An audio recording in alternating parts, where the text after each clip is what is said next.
The morning air was thick with humidity, the kind that made your clothes stick to your skin before you even clocked in.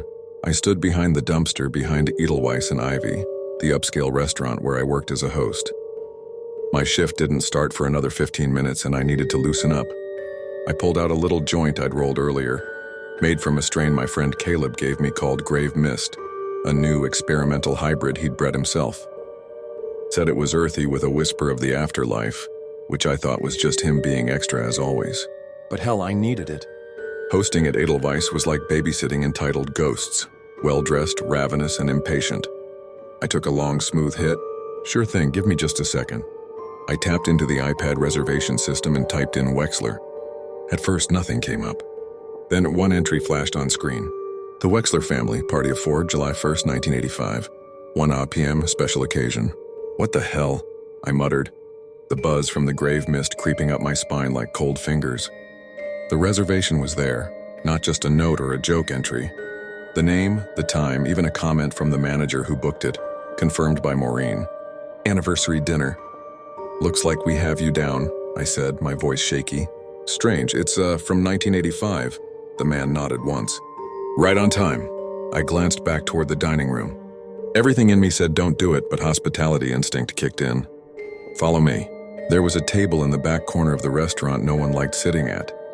Tucked in a curve of the wall beneath a mounted antique mirror, the staff called it the shadow booth. The lighting was just a little too dim, and the mirror always seemed to reflect movement that wasn't there.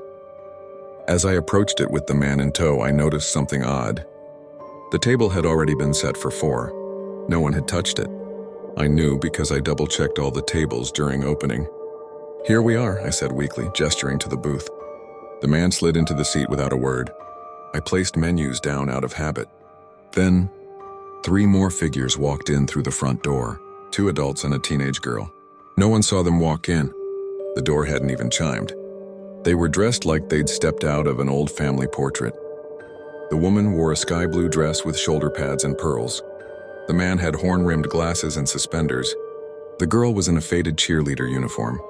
All of them wore smiles, wide, frozen, wrong. They walked silently toward the booth and sat down with the first man. I backed away slowly, every inch of me screaming run, but I couldn't. I just watched. None of them touched the menus. They simply sat, eyes fixed on one another, mouths unmoving, like dolls at a tea party. Then the lights above them flickered, and the mirror behind their booth shimmered. Just for a moment, I turned to get the manager. Maureen, I said, tugging her sleeve. Do you remember a Wexler family? Reservation for 4 July 1st, 1985? Maureen froze. The color drained from her face. That's not funny, she said. I'm not joking, they're here. She walked with me back to the booth, but it was empty. The plates untouched, the menus gone. I looked at her. I swear they were just here. All 4 of them, and she cut me off. The Wexlers were real. I was a server back then. They booked the table in the shadow booth for their anniversary. But they never showed. What do you mean? They were on their way. The car hit a patch of black ice. July 1st freak accident. They crashed into the river at Hemlock Bridge. All 4 drowned. My mouth went dry. After that, strange things started happening. That table would reset itself. We'd get phantom reservations. Sometimes guests would say they saw people sitting there when no one was. She looked at me, eyes narrowing. You said you were high before your shift again, didn't you? I didn't answer. The rest of the shift passed in a blur. But I couldn't stop looking at that table. Watching, waiting. At 10 p.m., I was the last one out, locking up the doors. As I turned to leave, I looked back at the mirror above the shadow booth. 4 faces stared back at me. Not mine, not anyone in the restaurant.